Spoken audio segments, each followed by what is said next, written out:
Today is Friday, and my friend is helping me move my belongings from my parents' house to my new apartment. An hour earlier, I saw my wife leaving on my Ring camera. There wasn't much stuff, and when we left, the truck I rented was almost empty. This was the second time my wife had done this to me. The previous weekend, I received an email from Jessie informing me that she had decided to open our marriage. She was going to spend the weekend with her lover and return home on Sunday. I had no intention of doing that. I booked a hotel room for the week. We hadn't discussed it beforehand. The email was the first I'd heard that she wanted to open up our marriage, and that she had a lover. Jessie and I had been married for 21 years, and this was the first sign that she was unhappy in our marriage. Where the hell did she find a lover? Why didn't she talk to me first? Did she really think I would just let her cheat on me? That's what I was thinking on Friday before that. Last Monday, I called several lawyers and made an appointment with a female lawyer for Tuesday. She told me that this was a fairly common situation. Men buy sports cars, and women have affairs during their midlife crisis. I told her I wanted everything to be quick and painless, gave her all our financial documents, and asked her to give me something I could give my wife on Friday. She agreed and recommended that I start separating our finances. This morning, I received a similar letter. There had been no further communication from my wife. She didn't ask where I was or when I would be home. She didn't call, she didn't text, she didn't call my work. I wasn't going to play this game. Looking through her credit card, I saw that she had stayed at the local Hilton Hotel last weekend. My plan was simple. After I picked up my things from home, I would ask the hotel manager to give me the key to the room my wife had booked for us, catch her with her lover at the scene of the crime, take pictures with my cell phone, and hand her the divorce papers. The clerk looked like a 12-year-old teenager and demanded several forms of identification and $50 before handing me the room key. It was almost 9 p.m. on a Friday, and I figured they'd be too busy to notice me sneaking in. What I discovered stunned me. My wife was standing by the bed in a sexy negligee with a glass of champagne in her hand. Judging by the tissues scattered around, she had obviously been crying. "Where is he?" I asked. "There's no one here, Jack. Come in and enjoy yourself. Pour yourself a glass of champagne." "What happened to your lover, Jessie?" "We were supposed to meet at the bar downstairs, but he just glanced at me and left. At least he showed up. That's better than the guy last week who just disappeared. 4 nights at the Hilton, all alone. I think those are divorce papers in your hands. You can leave them on the dresser. I'll look at them in the morning. Did you and Nikki take all your things?" I nodded. "Great. Now I have a big, beautiful house where I can be alone." She started crying, and I went over to comfort her, even though that wasn't part of my plans for the evening. "Why, Jessie, I didn't know you were unhappy with us." "You don't understand what it's like to be the wife of the great Jack. I'll tell you a conversation I overheard between our children's friends. They were sure that our son John would be handsome even at 50, judging by how good you look. One of the girls said, 'I hope not. I don't want women half his age drooling over my husband. No one looks at me, Jack. No one even notices me. I'm a damn invisible woman. I can't even get men to come over and sleep with me.' I was still holding her, trying to comfort her as her sobs grew deeper. "I would have come, Jessie." She stood up to refill her glass and stopped in front of the mirror. "Maybe because you came for the 20-year-old girl you fell in love with, not the cow I've become." "Jessie, if I did something that made you think I love you less than the girl who married me, I'm sorry. Well, this week has added a little tension to our relationship. Maybe I've become complacent, but I really do love you, and watching you walk around in that negligee is very arousing." "No, Jack, you've never become complacent. You're damn close to perfect. You still send me flowers to the office, help around the house, and cook. My friends would kill their husbands to be with you. Maybe I don't deserve such perfection." "I wouldn't call it perfection, Jessie. But I love you and want to be the best husband I can be for you." Jessie was still looking at herself in the mirror, sipping champagne. "Do you like this negligee, Jack?" "Yes, I told you it turned me on." If you don't believe me, you can see for yourself. I stood up, walked up behind her, hugged her, and started kissing her neck. You came here to divorce me, Jack, not to have sex. But it happened anyway. We took a shower together and went down to breakfast. I liked looking at Jessie's face when she sat down at the table. "So what now, Jack?" she asked as we ate. "What are you going to do about the divorce papers?" Good question. Last night I realized that you need more guidance in your life, more discipline. Everything is going to change. You have a choice. Accept the changes and adapt to them, or sign the divorce papers. I've tried to be very fair in the divorce. What changes, Jack? I don't know what you want me to accept and adapt to. It doesn't matter, Jessie. It's what I want when I want it. You'll never say, "Not tonight, Jack," again. And you'll never deny me access to any part of your body. If you want to leave, just sign the divorce papers. I still don't understand, Jack, what you expect from me. You will belong to me, Jessie, just like last night. We will do the same things we did yesterday, and even more. Can I take it that you're done with these petty arguments and agree to be completely submissive to me? Yes, Jack. Jack, please kiss me goodbye. That was completely my mistake.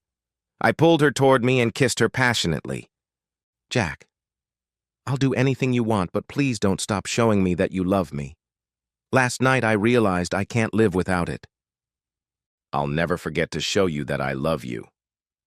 Even if you sign the papers, I'll still love you. When I left, Jessie had tears in her eyes. My friend Nicky helped me move all my stuff, and I bought him an expensive bottle of scotch to thank him. Jessie was more open to new things than she had ever been in our entire marriage. I also insisted that Jessie join a gym. She quickly lost a few pounds, which motivated her to work out even harder. Jessie even started running with me. Things were going so well that even the kids noticed when they came to visit. My eldest daughter wanted to know our secret because she was afraid her husband was losing interest in her. Jessie told her, "It's between you and me. Last year, your father and I had some difficulties, or rather I had some difficulties, and I was going to cheat on him. Fortunately, the guy never showed up, but your father left and filed for divorce. How did he find out? I told him in advance that I was going to do it. Looking back, I realize it was a crazy idea. Women of all ages drool over your father, even your friends. Men hadn't looked at me in 10 years. I was invisible. And after 20 years, the relationship between your father and me in the bedroom had grown cold. Maybe it was more my fault than his, but there's enough blame to go around. On the night I was supposed to be with my lover at the Hilton, he looked at me and left. I was sitting in the hotel room in the beautiful lingerie I had bought for my lover, drowning my sorrows in champagne when your father showed up with the divorce papers. Although there was no other man in the room, your father was furious. Perhaps for the first time in our entire marriage, I poured my heart out to him, told him that other men had never paid any attention to me, the whole story about middle-aged women. Your father was still angry, but maybe he understood me a little better. He gave me an ultimatum. I could either worry about what other men thought of me, or worry about what he thought of me. If I was going to worry about other men, he wanted me to sign the divorce papers. He had already moved out. If I focused on him, he would tear up the divorce papers, but there would be changes in the house. I can't discuss some things with my daughter or anyone else, but I can say that our sex life has never been better. Your father also insisted that I join a gym. It was the best thing I ever did. I quickly lost 20 pounds and felt much better. Your father and I run on the weekends. Sometimes I notice men looking at me. I've lost 4 sizes in the last year. Sometimes I can't keep your father's hands off me, and since you stopped running around the house, our sex life isn't limited to the bedroom. Mom, I think you've crossed the line and said too much. I didn't tell you that your father and I still spend 1 weekend a month at a hotel. And it's not just sex. Your father constantly shows me how much he loves me. I realize that I'm really happy. What if that guy hadn't left and Mom and Dad had walked in and found you in bed? I'm scared to even think about it. I'd be in big trouble. All I can say is that God protects idiots.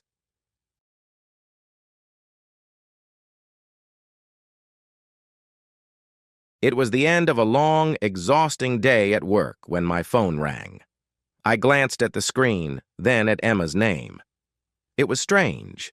She never called me during work hours, and I told her I had a lot of urgent things to do. But I answered anyway, thinking she probably wanted to talk like we used to. As soon as I heard her voice, I knew something was wrong. The usual warmth was gone. Her tone was cold and emotionless. "David," she began in a commanding tone, "I think it's time we ended this. I want a divorce." My heart stopped. I froze, trying to comprehend what she had said. "Divorce?" I repeated, incredulous. Yes, we had arguments. We had difficulties. But nothing that could mean the end of everything. Nothing that deserved such a cruel decision. I gasped for air, trying to collect myself. "Why, Emma? Are you serious?"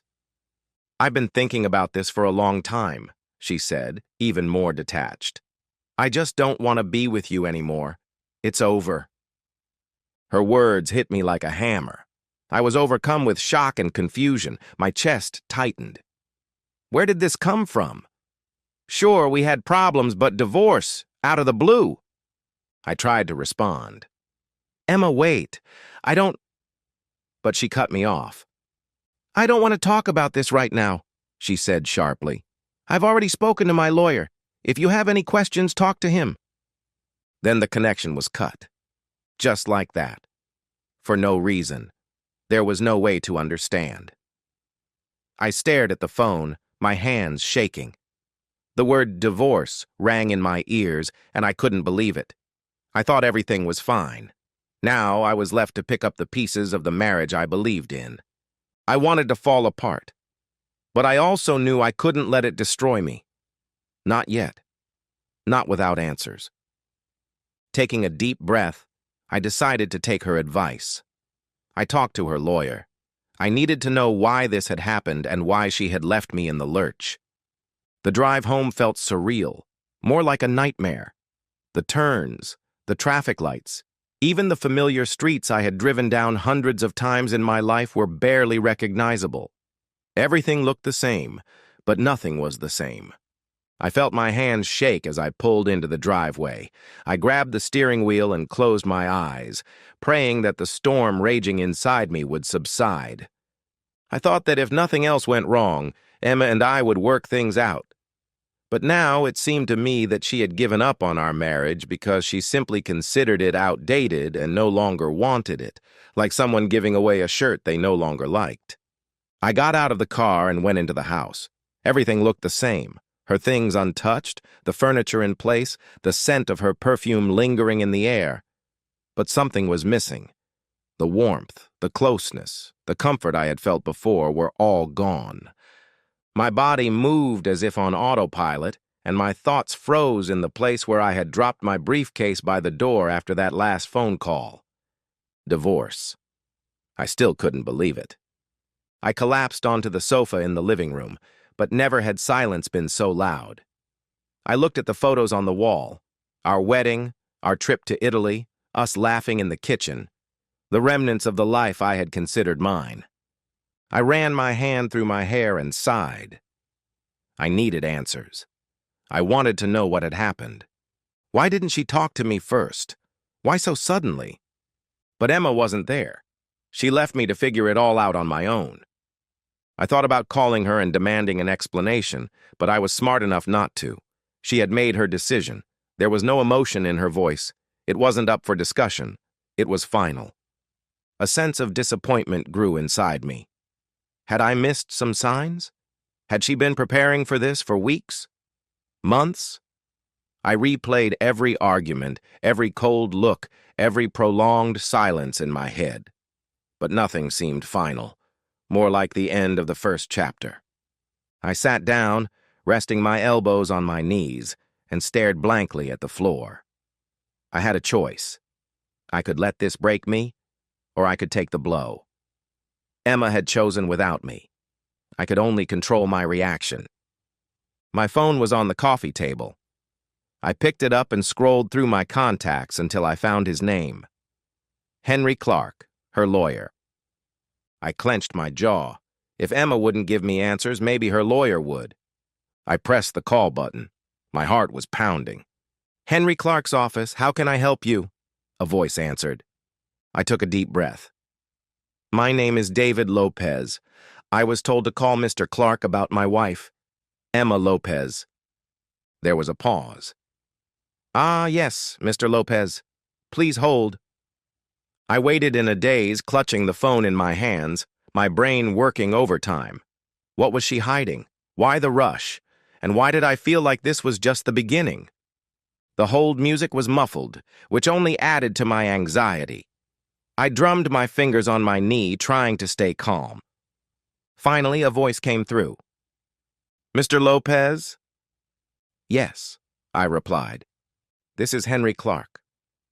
His voice was formal, but there was something strange about it. A sharpness. "I've been waiting for your call. Can we meet tomorrow morning?" "I'd like to meet today," I replied quickly. "I'm sorry, that's not possible, Mr. Lopez. My office, tomorrow at 10 o'clock. It wasn't a question. It was an order, just like Emma's phone call. "Okay," I said, "I'll be there." Behind my back, she was plotting and secretly filing for divorce, thinking she could just take half of everything. How long had she been planning this?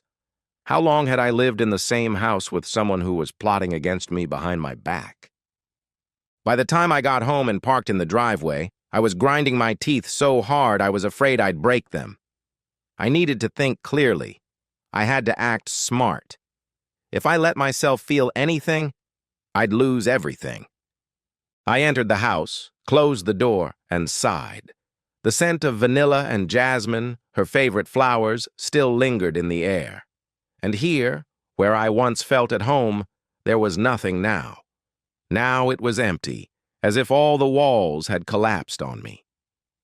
I sat there again, alone in the middle of the living room, my thoughts racing. Emma wasn't just leaving me. She was trying to rob me. Either I let her dictate the terms and take the money she didn't work for, or I stood my ground and defended what I had earned.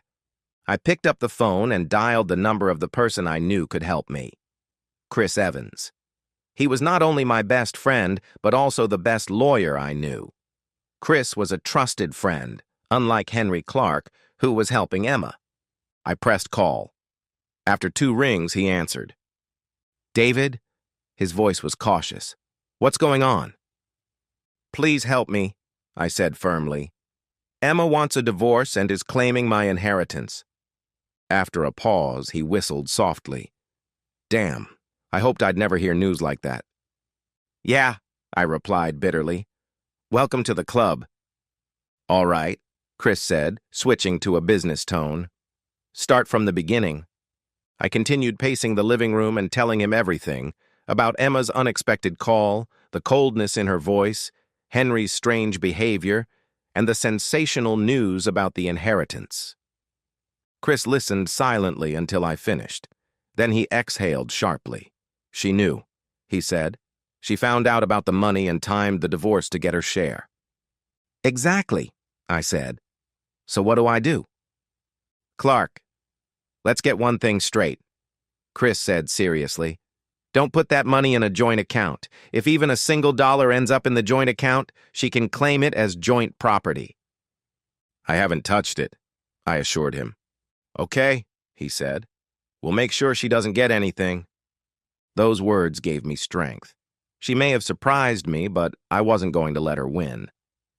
Chris said, "We need to hurry. I'll file for division of the estate. In the meantime, stay calm. Don't do anything rash."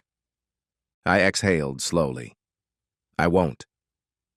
Chris smiled. "I'm serious. Emma plays dirty, but you can't let that confuse you. You have the advantage. if you stay on your toes. The next morning, I woke up with a clear head for the first time in days. The betrayal still hurt, but it didn't break me. It emboldened me. Emma seemed convinced she was in control. She believed I would simply give in, sign the papers, and let her steal my inheritance. She was wrong. I checked my phone. Chris had sent me the separation papers ahead of time. I replied immediately. Got it. Let's move fast. Then I did something I never thought I would do. I started separating my finances. Chris warned me that if any part of the inheritance was mixed in with our joint accounts, Emma could claim her share. So I didn't hesitate. I transferred all my personal savings to a private account in my name. I also transferred my salary to another account. Emma hadn't touched our joint funds yet, which told me one thing. She was waiting, probably to cash out when I wasn't looking. But I noticed, and I wasn't going to let her steal from me. Now that my money was safe, I moved on to phase 2, gathering information. I scrolled through emails, bills, and financial statements, trying to determine when Emma had found out about the inheritance. Then something caught my eye. About 3 months ago, I noticed a suspicious charge on our joint credit card, a payment to a private investigator. My stomach sank. Emma had hired a private investigator. The next day, I walked into Henry Clark's office with Chris by my side. Henry sat across from us, his expression unreadable. Emma sat frozen in her chair, her arms crossed and her gaze cold. I didn't waste any time. I put the evidence on the table. Emma looked down, and for the first time, I saw fear in her eyes. "What is this?" she asked, her voice strained. I tilted my head. "Come on, Emma, don't insult my intelligence." Her lawyer, whom I had never met before, leaned forward and took off his glasses. "Are you accusing my client of something, Mr. Lopez?" Chris smiled coldly. "We're not accusing, we're proving. Your client is transferring joint funds to personal accounts under fictitious names. That's fraud." The room fell silent. Emma's lawyer suddenly turned to her. "Emma, is this true?" Emma turned pale. She swallowed hard. "It's not what it looks like." "Oh, but it is," I interjected, leaning toward her. "And here's what we're going to do. You renounce the divorce settlement. You take everything you brought into this marriage and leave. Otherwise, we'll go to court, and you'll lose everything." Emma opened her mouth to protest, but no words came out. She knew she was cornered, and her lawyer immediately whispered, "I don't know, Emma. I really think we should reconsider." Emma's eyes met mine, full of rage and despair, but I didn't care. She wanted to destroy me, and I turned the tables on her. Having been the center of attention, she finally turned away and muttered, "Fine." Chris smirked. "Smart choice." Henry sighed and leaned back in his chair. "Then I guess we have a deal." When I walked out of that office, I felt lighter than I had in months. It was finally over. Emma had lost. She had tried to cheat me out of something that wasn't hers, but in the end, she had only cheated herself. The sun was shining on my face, and I took a deep breath.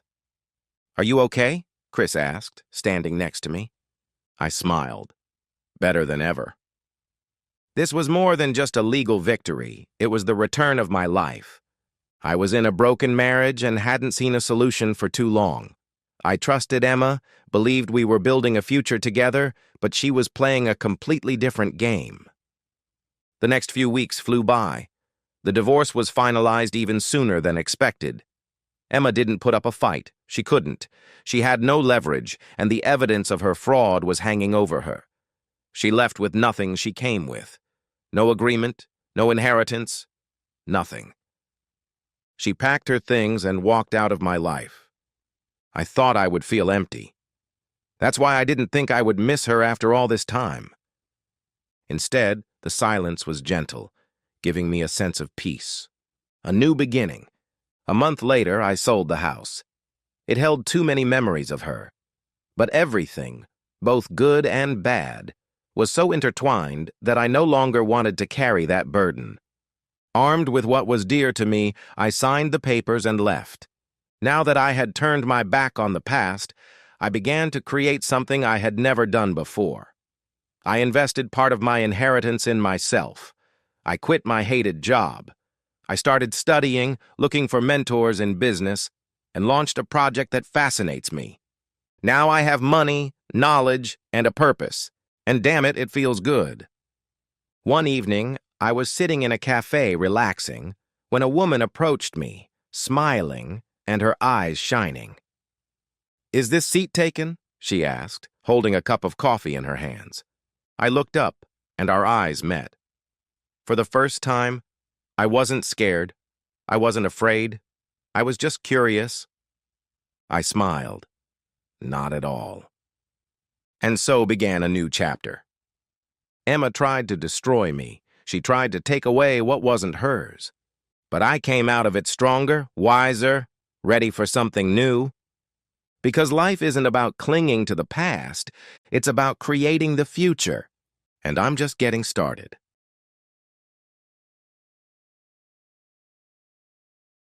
I hated my best friend, Chaz.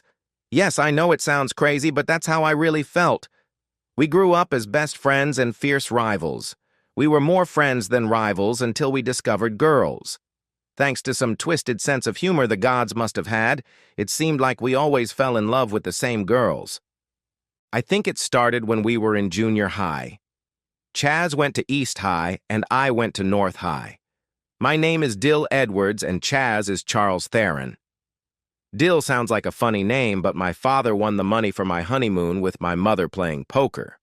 My real name is John Thomas Edwards, but because of my dad, everyone called me Dill. Chaz's father was from Bordeaux, and his mother was from Philadelphia. Chaz's father was a senior partner at one of the 8 largest accounting firms in Sedgwick County. Of course, they had money and a big house on College Hill in Wichita. I grew up on a small farm in Pleasant Valley, north of Big Ditch, not far from 37th Street. We weren't wealthy, and we had a small house. My mother was a homemaker, raising my 3 younger sisters and me. My father was a draftsman. Our families met because our mothers were on the board of directors of a large charitable organization, and they quickly became friends. My mother was on the board because her grandfather had left all his money to the charity on the condition that she remain a permanent member of the board. This led to us having joint barbecues, picnics, and dinners more often than I would have liked. Chaz and I were both athletes. At 6 feet tall, I was well-built and had excellent coordination. Chaz was about 6 feet 3 inches tall and lean, only 20 pounds heavier than me. He was a quarterback on the football team. I was a linebacker. I was a point guard on the basketball team, and Chaz was a forward, although he had the ball handling and shooting skills of a guard. We attended college together during our sophomore and junior years. I was dating a girl named Patty who went to Southeast High School. She was every high school senior's dream girl. She was hot before Chaz or I even knew what that word meant. We went out 4 or 5 times and were flirting lightly. I was head over heels in love with her. That year, both the East and North high schools had their proms on the same weekend. I was going to ask Patty to go to the North prom, but I waited until the last minute. I don't know why. When I finally made up my mind, she let me know that Chaz had already asked her. Damn, I didn't even know Chaz knew her. I was angry, but there was nothing I could do. A couple of weeks after prom, my family was invited to Chaz's parents' house for dinner. Chaz and I went to a park a couple of blocks from his house. It was the East High cross-country team's practice area, and we started shooting hoops. I won't go into details, but he told me he'd slept with Patty. Mad with rage, I swung wildly at him, but he dodged and caught me with a vicious short left jab to the chin that knocked me down like a man who had been kicked. He left me lying there and went back to his house. I showed up 20 minutes later with a menacing look on my face. We danced around each other for the next year. Sometimes we were friends, sometimes we hated each other. The following fall, during a football game at North High, we stopped being friends. Chaza had been invited to several Division I colleges, and he was leaning toward Oklahoma. I had already been accepted to Annapolis. Surprisingly, my grades played a major role in this, not my athletic ability. North High was ahead by a score of 30 seconds before the end of the game, but East had 4th down in the middle of the field. I was supposed to cover the receiver, but I shifted and moved toward the line of scrimmage. When their center snapped the ball, I lunged at the defender, remembering Patty. I gave it my all for Chaz when I saw him throw the ball 3 steps away from him. I still tackled him, knowing I was too late, but I didn't care. He fell on his throwing arm and broke both bones in his forearm. I was penalized for the late hit. But it didn't matter anymore. The pass was complete, and the game was over. It took Chaz 2 years to fully recover, and after that, he hated me. Because of his injury, he lost all his scholarship offers and ended up at Wichita State University. There, he had to study accounting and take a reserve officer training course. I left for Annapolis, and our families never got together again. After graduating, I joined the Marine Corps and went home when I was given a month's leave before being sent to Vietnam. I called one of the girls I had been dating on and off, and we went dancing in East Kellogg. I was outside smoking a cigarette when I saw Chaz. I nodded to him but didn't go over. He was in uniform with 2nd Lieutenant gold bars, a paratrooper badge, and the 82nd Airborne Division insignia. I was in my dress blue uniform and looked pretty cool. Chaz was there with a girl I hadn't seen before. She was tall, red-haired, wearing a white blouse and a black mini, or rather a micro skirt. She looked very hot. I heard several people call her Ruby. It would never have led to anything, but I overheard Chaz say something about Candy Marines. I guess he remembered how quickly he had put me in my place in the park all those years ago. Well, I've learned a thing or two since then. I humiliated him in front of his date, and while he was down, I asked Ruby to dance with me. I hadn't seen Chaz in years before that. Ruby and I started dating before I had to leave. I didn't see her that often, but I saw all there was to see. By the end of my leave, we were engaged. I thought I would go straight overseas, but I got a different assignment and ended up at the Foreign Language Institute in Monterey, where I started studying Vietnamese. Ruby flew out to see me, and we went to Reno, where we got married. She lived in Carmel. Her father was senior vice president at Boeing and gave her everything she wanted. It was great to have regular hugs whenever I had free time. Ruby was very sexy. It was natural for her, and she seemed insatiable, no matter how often we made love. If I had been older, I probably would have worried about her being alone when I was gone, but damn it, I was young and gave her everything she could handle. When I finished my training, she went back to her parents and I went to war.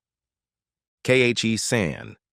For me, Vietnam marked an absolute difference and an absolute change in everything.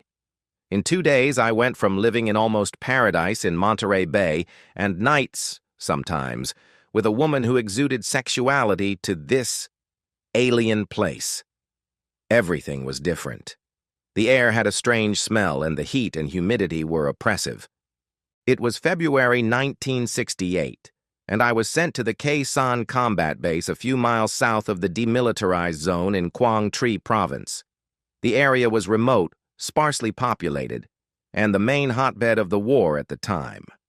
South of the demilitarized zone, a series of Marine and Vietnamese bases had been built to protect communications and population centers along the coast. I learned from my mother that Chaz was in the 503rd Airborne Division, operating in the Central Highlands at the time. My mother knew nothing about the hostility that had developed between us. Seeing him was the last thing I wanted to do, but I told my mother I would try to meet with him. I just didn't want to get her involved. The Khe Sanh base had been closed the previous fall for renovation and expansion and reopened a few months before my arrival. South Vietnamese Army ARVN engineers built a dirt runway in 1962, which was doubled in length. And a couple of years later, several taxiways were added, built by Seabees, and covered with interconnected aluminum mats. By the time I arrived, it was a well-fortified base. As our helicopter approached the base, I had a premonition of things to come when we spotted the still smoking remains of a KC-130 at the end of the runway. The base was more than 2 kilometers long and about 400 meters wide. The runway actually extended about 150 meters beyond the perimeter. This narrow passage was heavily covered by machine guns, Claymore mines, and several Ontos anti-tank vehicles. The only source of water for the base was a stream outside the northern perimeter. Water was pumped through pipes to the base and stored in rubber tanks. I was assigned to the S2 Battalion, which was responsible for intelligence. My job was to translate documents found on captured or dead enemy soldiers as quickly as possible. This meant that instead of waiting for the documents to come to me, I often had to go and get them myself. It was hard work because the documents were usually in poor condition, and we were receiving more and more material from the NVA. What we had learned in Monterey was mainly from VC documents. About 2 weeks after I arrived, I was on the front line, and one of the guys asked if I wanted to take a picture with a snake. I asked what he was talking about, and he told me about a snake he had killed the day before. It took 4 men to bring it back. Later, when I returned to the real world, I looked at that photo and remembered what a hellish war it had been. It was a small consolation compared to the hell my life had become. I paid attention to soldiers with experience and learned how to survive. About 6 months after I started working in Khe Sanh, I was sent to Tan Son Nhut Air Base outside Saigon to meet with other translators to try to achieve greater consistency in our translations and suggestions for identifying trends in the data we had collected. It was believed that such a meeting would help us be more productive in the questions we were asking. On the way back, the helicopter I was flying in landed on the landing pad just as mortar fire began. I ran for cover as fast as I could when I felt a sharp pain in my back, followed by a deafening sound and a strong blast of air from the mortar shell explosion. At the hospital, I received bad news. The doctor called it a spinal cord transection in the epidural space. He meant that I was now paralyzed from the navel down. More specifically, I became impotent and began to suffer from incontinence, or more precisely, as the doctor said, urinary and fecal incontinence. I wish I had died. That was my first thought after the doctor left. It became an obsession. When I was receiving therapy and began talking to my fellow sufferers about how our lives had been destroyed by a war that no one supported, I learned to keep my thoughts to myself. It turned out that those who had suicidal thoughts were sent to some veterans' hospital and forgotten. I learned to smile and talk optimistically while coming up with plan after plan to escape the constant pain and humiliation I was experiencing. One of the plans started working almost immediately. One afternoon, I was dozing off. Actually, I slept most of the time because of the drugs I was taking for pain, when Chaz barged in. He had a bandage over his eye, which he had lost in an ambush by the Viet Cong. The stupid bastard actually looked even more handsome with the bandage than without it. We talked for a while, and then I begged him to bring me a bottle. "Come on, Chaz, for old time's sake." He came back and, handing me the bottle, said, "Hey, did Ruby tell you that we went dancing a couple of times when I was on leave before I left? You know, she was lonely. Listen, how are you going to satisfy her now?" Grinning, he added, "You know, you can always come to me for that, buddy. She's really hot, isn't she?" I was torn between drinking the bottle of whiskey he had brought me and throwing it at him in an attempt to poke out his other eye. I decided to drink it and tried my best to kill myself with it. I was almost halfway through the bottle when I dropped it. Not only did that prevent me from finishing the whiskey, but it also attracted the night nurse, who came running at the sound of the crash. With the amount of drugs I had taken, I almost died, but they did everything they could and saved my pathetic ass. I cried for 2 days straight after that, before I could fake calm again. Next thing I knew, I was in a hospital in Hawaii, and Ruby came to visit me for a couple of weeks. She would just come to the hospital for about half an hour every day. I asked her why she didn't come more often. "Because this place is too depressing, and I hate the smell. It makes me sick." I was worried about what she was doing the rest of the time, but there was nothing I could do about it. Finally, I made it home. We rented a house just a few blocks from Pleasant Valley High School, north of Wichita. It was on a large ravine. We hired a guy to install a wheelchair ramp so I could get in and out. Ruby didn't have the patience to deal with all the work involved in keeping me clean. From time to time, I noticed the disgust on her face, and it really hurt me. But the worst part was that she started going out 2 or 3 times a week in the evenings to meet her friends. Every morning, I had one prayer that I repeated over and over again. "Oh God, let me die today." The doctors said I probably had 2 or 3 years left. I had too much damage. I had to go to the Veterans Hospital about once every 2 months, and the doctors tried to fix something in me which delayed my death for a while longer. Ruby continued to go out in the evenings, leaving me with sleepless nights. I tried to talk to her about it, but all I got in response was, "Oh, Dill, I'm sorry, but it's so boring here. I'm too young to stay home all the time." I watched her get ready, and I knew she wasn't going to any damn bachelorette party. She spent too much time on her clothes and makeup, putting on some expensive slutty perfume that cost more than we could afford. She wore tight clothes that showed off her body. I thought more and more about trying to end it. I couldn't come up with anything until my buddy from Nama stopped by to see me on his way to Tulsa. We hung out for a while until I finally got serious. "Listen, Ty. Man, I need a gun. Anything you can get your hands on will do." He looked at me intently, immediately realizing what I needed it for. "Sure, Dill. I've got one in my car." He came back with a .38 police special and a box of ammunition. I didn't need the box. I had more than enough to load the gun once. One bullet would be enough to end my miserable life. This went on for a couple of months. I hid the gun in my travel bag in the closet. Ruby never showed any interest in it. Then the night came when I got angry enough. I was beside myself with rage. Ruby was leaving again and mentioned in passing, "I'm not driving tonight. Your old friend is picking me up for dinner and taking me dancing, and then we'll come back here." "Who do you mean? Who's picking you up?" "Oh, you'll see in a minute." I took her by the arm and asked, "Ruby, stay home tonight. Don't go out. Please, I'm begging you." "Stop it. I don't have much time. Just leave me alone." About 10 minutes later, there was a knock at the door. Ruby went to answer it. Chaz walked in, wearing a new sports jacket and looking darkly handsome with an eye patch. "Chaz, what the hell are you doing here?" "Hi, Dill. You look great," he said with a smirk. "I'm taking Ruby to the dance because you can't even stand up straight, and you know how much she loves to dance. And then I'm going to give her something else you can't give her." He and Ruby both laughed. She took his arm, and they headed away. At the door, Ruby stopped and turned to me. "Remember, we'll be back here after our date." She emphasized the word date. "Please don't go into the bedroom. I don't want it to smell like those awful cigars you smoke. Oh, and if you want, you can watch us."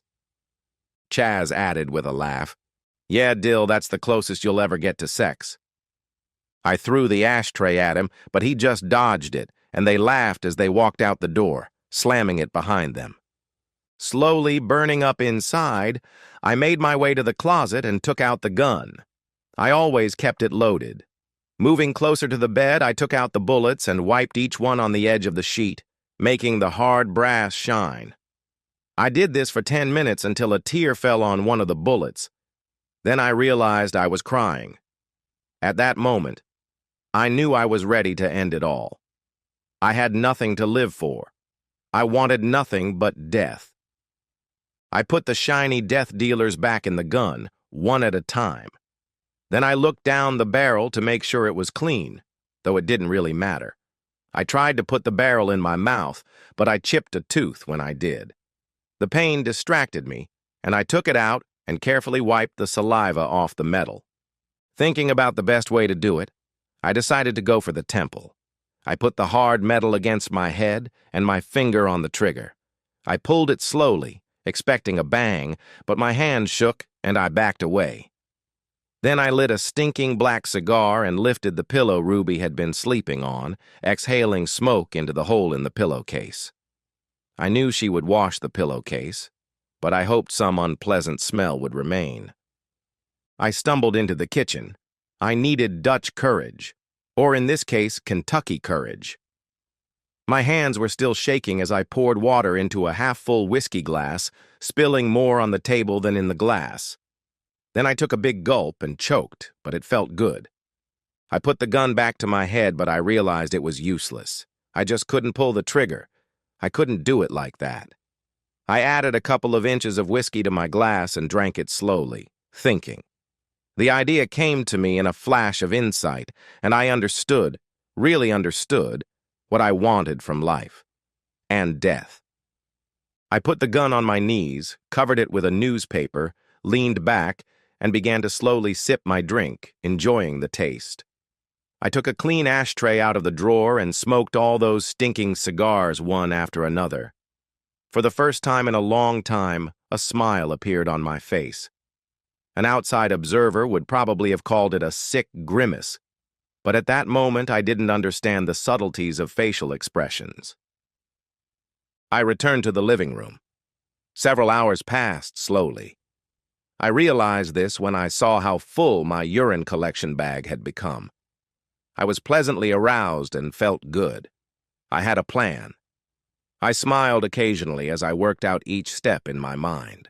I took a couple of extension cords and cut off the ends of each wire. Yes, this should work. Finally, I made sure I had my phone handy. Now I was ready. It was around 11 when I heard a car pull up outside. Yes, I was damn ready for this. The door opened, and Ruby came in first, followed by Chaz. Her lipstick was smeared, and her blouse was sticking out from under her skirt. When she saw me sitting there, she screamed, "Damn you, Dill, I told you not to smoke those stinky cigars." Chaz closed the door behind him. I took the newspaper off my lap and raised the gun. My hand holding it was rock solid. I pointed it at Chaz. "Come here, right now." He looked at me and slowly moved forward. I forced him to turn away and kneel down. Obeying, he looked back as if he were about to say something. "Damn it, Chaz. I'm not going to kill you. Turn your head away." When he did, I hit him with the gun behind his right ear. Hard, but not too hard. I didn't want him to die. Then I did the same thing to Ruby. Next, I took the 4 pieces of wire I had prepared and carefully pierced them through the back of each of their knees, wrapping the cords tightly around each thigh like a tourniquet. I pierced their knees one at a time, carefully and deliberately. I definitely didn't want them to bleed to death. I cherished the hope that now they would both need wheelchairs for the rest of their lives. Maybe one of them could use mine to save some money. When I was done with them, I called the operator and called the police. "There's been a shooting at 411 Hayes Street. 2 people are injured. I don't know if the shooter is still in the house." I hung up and turned on all the lights. Then I opened the front door, drove up to the bedroom door, and waited with a slight smile on my face, knowing that this was the last time for me. I felt a sense of peace come over me that I had never experienced before. Just a few minutes later, I heard the sound of sirens approaching, followed by the screech of brakes. I heard someone slowly approach the front door, and then there was a sudden shout, "Jim, just look at this!" I heard a man running down the sidewalk as another car pulled up noisily in front of the house. I quietly squeezed through the door in my wheelchair and started shooting as fast as I could at the 2 police officers I could see, almost aiming at the ceiling. They fell to the floor and immediately started shooting back, and I felt a sharp jolt in my left shoulder. Then one of the policemen raised his gun, and a sudden flash blinded me. Wichita Eagle, December 17th, 1968. Jason Rose reports. Late last night, a man was killed by a hail of police bullets, and 2 people were seriously wounded in a house near Big Ditch in North Wichita. Police say they responded to an emergency call and found the door to the house open. When they entered, they came under fire and immediately returned fire. No police officers were injured and remained on duty while the shooting was investigated. A Wesley Hospital spokesman said the man and woman found were both injured and would likely lose their legs below the knees. In response to a follow-up question, it was made clear that the head of the surgical department expects both victims to spend the rest of their lives in wheelchairs. The names of the victims have not been released. Their next of kin are expected to be notified.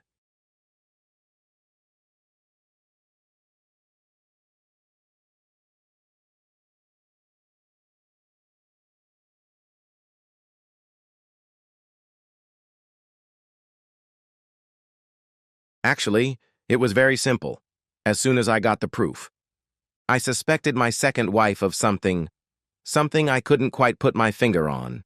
You know that feeling when something is wrong, but you can't quite say what it is. I always thought it was some subconscious part of the brain that collects and analyzes random facts until it finds a pattern, and then tries to tell your functional part that something is wrong. Researchers endlessly debate these things, citing premonitions and female intuition as examples. I have 4 children from my first wife, all of whom are good people with successful careers and stable families. At times, they have been a great help to me. When their mother died, we huddled together like survivors of a plane crash and became even closer. By the time I married Ellen, they were all married or in college. She was almost 11 years younger than me, but we seemed to be kindred spirits. She had the same values, the same goals, and she was very sexy in bed. She wasn't what you would call a beauty, but she was very attractive. At 5 feet 3 inches, 9'166'97", she was very well built. She had smoky eyes, so brown they were almost black, and a mane of blonde hair that fell to her shoulders. She was very athletic and loved compliments. My children accepted her and tried to find common ground with her, but they never really got close. But they were all adults, and if they didn't love her, they didn't hate her. And as long as I was happy, they were happy. We had been married for about 6 years when I started to feel restless, a nagging feeling that something was wrong. I was 55, she was 44. I caught her in a few small lies, nothing serious, until I put them all together. In the end, I couldn't shake the feeling and went to see my older sister. Melody was an attractive woman in her 30s with an accountant husband and 2 girls who loved seeing their grandfather. She looked like an accountant too, but looks were deceiving, and that fact kept her busy and their bank account full. Mel owned one of the most successful private investigation firms in the Southeast. She had 2 college degrees, one in computers and the other in psychology. She was a walking lie detector, analyzing body language and voice intonations almost unconsciously. That made her very difficult to surprise. She had 5 offices and as many computer experts as detectives on staff. One of her tricks was to hire older former police officers, both men and women, as well as young guys who looked like geeks. Who would pay attention to a geek with a laptop or a grandmother out for her morning walk? Not many, judging by her bank account. I gave her money to start the business, part of the insurance money I received after her mother died. She tried several times to pay me back, but gave up when I threatened to never attend another family event if she didn't stop. She didn't seem shocked when I told her about my concerns. No platitudes like it's probably nothing or maybe you're just imagining things. Just a simple, I'll look into it. And she really did look into it for 2 weeks, before asking me to stop by her office on my way home. I had an office downtown, near hers. I was that dreaded consultant you hire to tell you how to save your company. The sad part of my business is that most of what I told them, they already knew, but they needed someone they could pay an obscene amount of money to tell them with confidence. Sometimes my job was to be the person with the axe. I didn't like it, but most of the people I fired needed to be fired and knew it. Others were completely surprised. She threw the folder on the table when I walked in. Our neighbor, a 34-year-old married father of 2. He was unemployed and spent his time while his wife worked, and the kids were at school, taking the pressure off my wife by doing odd jobs here and there. He and she were captured on my couch, on the washing machine, on our dining table, in an armchair in the backyard, and in one photo, he was kneeling in front of a children's swing while my dear wife sat in the swing, rocking back and forth on him. What the hell did he have against beds? Mel watched me closely, knowing me well. Don't be stupid, Dad. Just leave her and move on. She can't take anything from you. The prenup took care of that. I know you. I inherited your cunning mind. If you're thinking of doing something, don't do it. It was late, but I thanked her for her advice. She looked me in the eyes and picked up the phone. I'll call Junior. He should know anyway. He's your lawyer, after all. Maybe he can talk you out of whatever you're planning. That led me to my eldest son's office. Mel sent me some photos. I've already started the paperwork. You need to stay calm and let me handle this, please, Dad. Okay, I said calmly. When can you do it? It's Tuesday.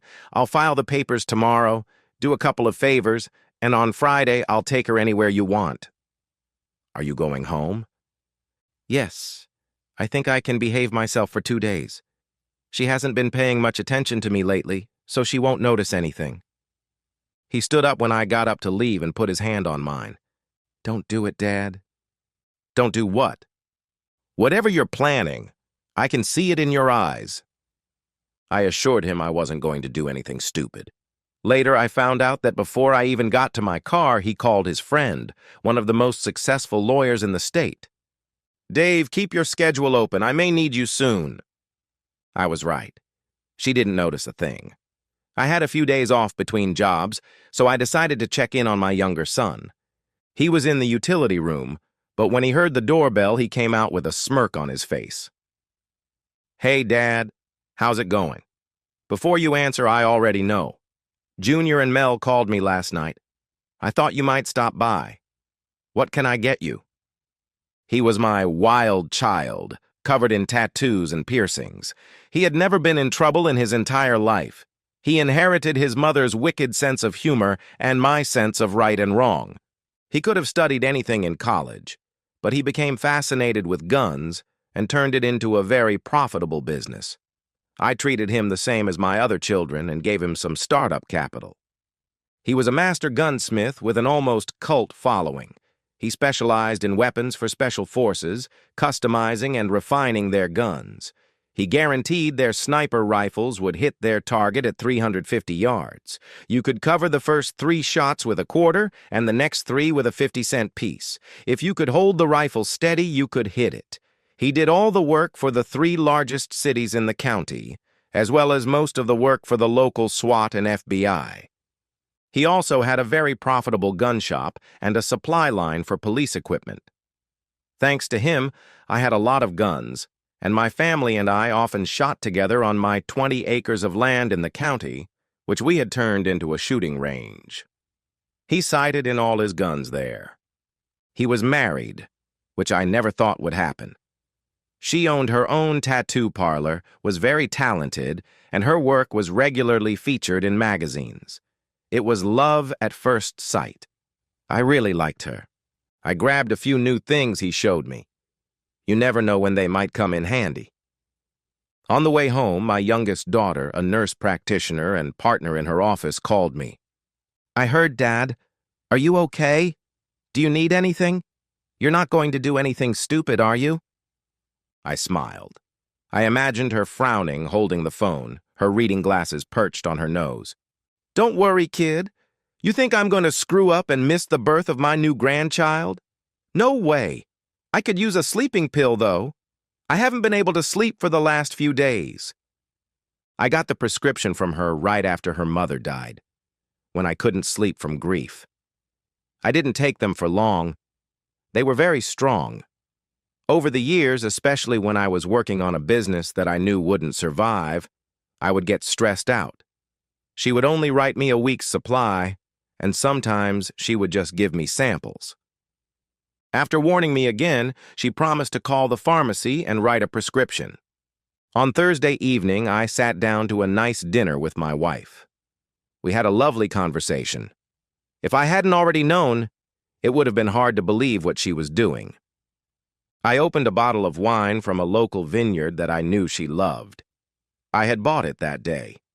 I poured her a glass while we relaxed after dinner. I didn't like wine, and she knew that, so she wasn't surprised when I opened a beer. When her glass was empty, I poured her another and took my second beer. About halfway through the second glass, she nodded off. I took the glass from her hands. "You look like you want to sleep, honey. Why don't you lie down on the couch and relax? I'll turn on some music and clean up the kitchen." She mumbled something that sounded like "thank you" and fell asleep. After cleaning up the kitchen, I made 2 phone calls. The first one was a "right now."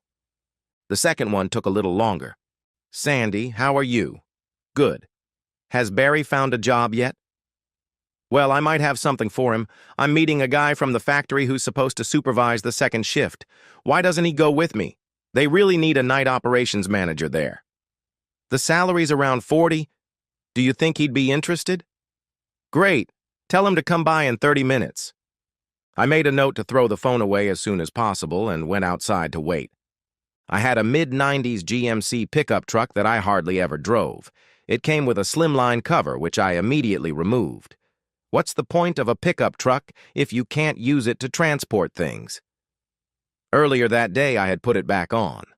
A few minutes later, Barry approached me. He thanked me for my help and told me how much he and his wife liked us. "No problem, Barry. That's what neighbors are for. Before we leave, could you check that I've tightened the bolts on this thing properly?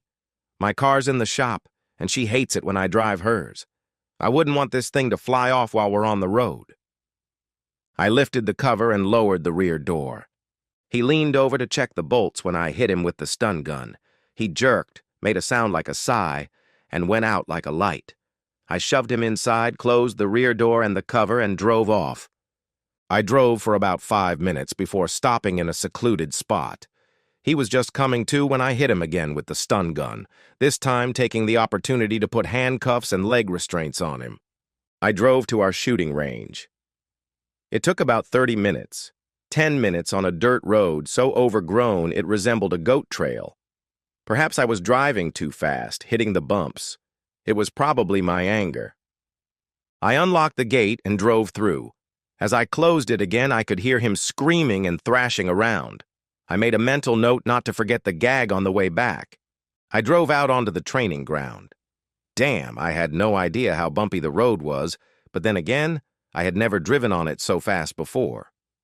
He started screaming as soon as I opened the back door. Grabbing him by his leg restraints, I pulled him out. He fell to the ground with a crash. He opened his mouth to complain, and I shoved the barrel of my Judge into it. If you don't know, a Judge is a revolver capable of firing 45 or 4 rounds of 10-shot buckshot. He fell silent. "Listen here, you idiot. I'm going to let you stand up. You're going to walk over to that bench and sit down on it. Don't move or speak until I tell you to. Do you understand?" He nodded his head as best he could with the barrel in his mouth. I may have broken a tooth when I pulled it out, but I wasn't sure. If I did, he didn't complain. He couldn't keep his balance, and I lost my patience, so I made him crawl forward, encouraging him by kicking him in the rear from time to time. I also encouraged him verbally. "That's a Judge revolver, just so you know. I loaded it with 4 shotgun shells, 10 pellets each, number 4. That's about the same size as a BB, maybe a little bigger, 4.5 millimeters. It won't kill you if I don't hit you right, but it'll hurt like hell. If I put it in you, you'll bleed to death even if I don't hit anything serious. You with me, Barry?" He nodded, tears streaming down his face. I sat him down on a bench and immobilized him with 90-centimeter straps. He tried to scream, but I put a gag in his mouth and tightened it. I got it from my sister-in-law, who sold sex toys as a side job to pay for her tattoo. This led to many interesting conversations over dinner, and my daughters and daughters-in-law would get together with a few select friends every 3 or 4 months to look at the new arrivals. It always made for very happy husbands. Pulling up a chair, I sat down opposite him. In the light of the full moon, I could see the traces of his tears. "Do you know why we're here, Barry?" He shook his head. "Come on, Barry, you're smarter than that. What could possibly cause a good guy like me to do this to someone? Think, Bar, think. Sometimes it's because of a serious emotional trauma. What kind of trauma could cause a person to snap? The death of a child, the loss of a job, abandoned loved ones. Oh, I know. What about infidelity? Many men have been driven to extremes by their wives' betrayal. Many seek revenge, pain and sorrow for everyone involved. And the collateral damage, divorce, loss of children, it all gets uglier and uglier. Isn't that right, Barry? Any comments? Right? Nothing. I stopped and laughed. Oops, I'm stupid, let me help you. I ripped out the gag, tearing off a small piece of scalp. There, now we can talk like civilized people. Your turn, Barry. I've monopolized the conversation long enough, haven't I? Speak, you bastard. I practically shouted the last part at him. He was sobbing. I'm sorry, I really am, but she came on to me and I... A slap rang out in the night. Did it matter who came on to whom? Did the fact that she came on to you make her any less married? And you? Either one of you could have done the right thing and walked away. But you didn't, did you? Do you think what I'm about to put you through is worth some old married woman?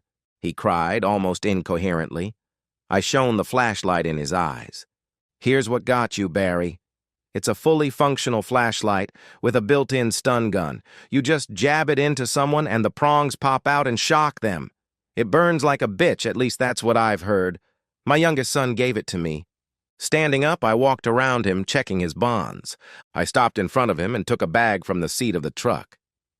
I have a few toys we can play with, Barry. It'll be fun, won't it? Look at this. I took out a pair of heavy-duty scissors and poked him with them several times. He got scared when I started cutting his pants. He squirmed until I reminded him that if he didn't stay still, there could be an accident. Throwing his pants aside, I looked at him. Damn it, Barry, I was expecting more. It's hard to believe that this little thing is causing you so much grief. Did I mention that my eldest daughter owns a private investigation company? I hear it's pretty good. I picked up a stack of papers, shook my head.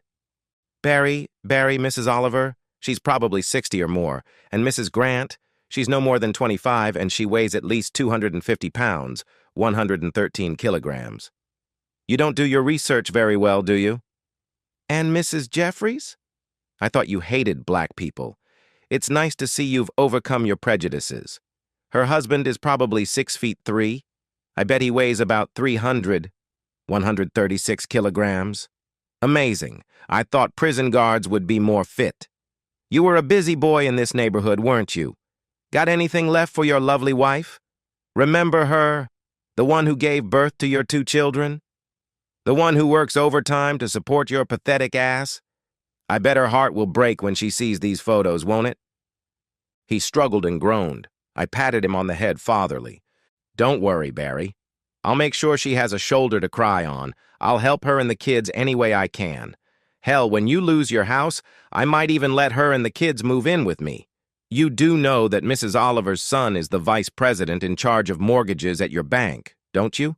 You two didn't get along in school, if I remember correctly. I'll comfort her as best I can. Maybe she'll be really grateful to me. My roof may be covered in snow, but thank God there's still a fire in my stove. I love children, so we'll all win.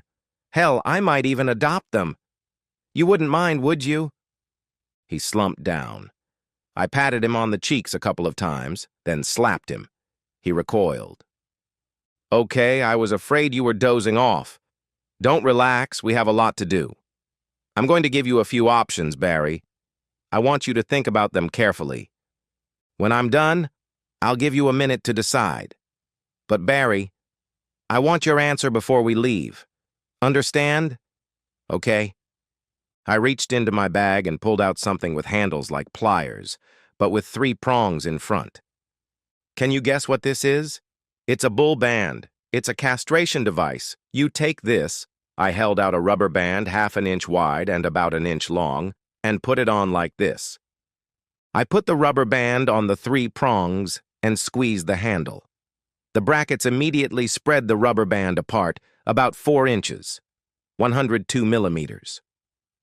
You grab the calf by the scrotum and put it on. When you let go of the handle, the band snaps and squeezes the scrotum. It should be very painful for the first hour or so, then the calf goes numb.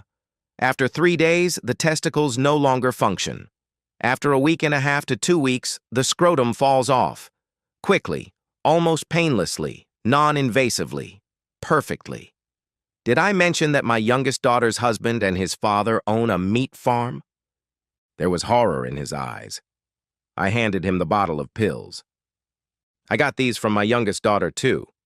Actually, they're for animals, specifically for overexcited male dogs in shelters. 1 pill makes a dog impotent for a week. 2 at a time work for about a month. 3 or more at a time, and the effect is irreversible. I think with your weight, I'll have to give you 6. His sobs grew louder and louder. I lifted his head and showed him some drawings and something that looked like a gun. One of my daughters-in-law gave it to me. It's a tattoo gun. See these drawings? All I have to do is hold it up to you and trace the lines. Do you prefer blue or black ink? I had the truck's headlights on so he could see the drawings clearly. I handed him one. That's my favorite. I have another one that says, "I love sex," and I'm going to put it on my forehead. Do you think that will make you popular with the ladies? I leaned back in my chair and sighed. Well, Barry, take your pick. If you don't choose, I'll probably do them all. Oops, I forgot something. I handed him more papers. My eldest son is a lawyer. These are claims for alienation of affection, legal in this state. One from me, one from Mr. Jeffries, and one from Mr. Grant.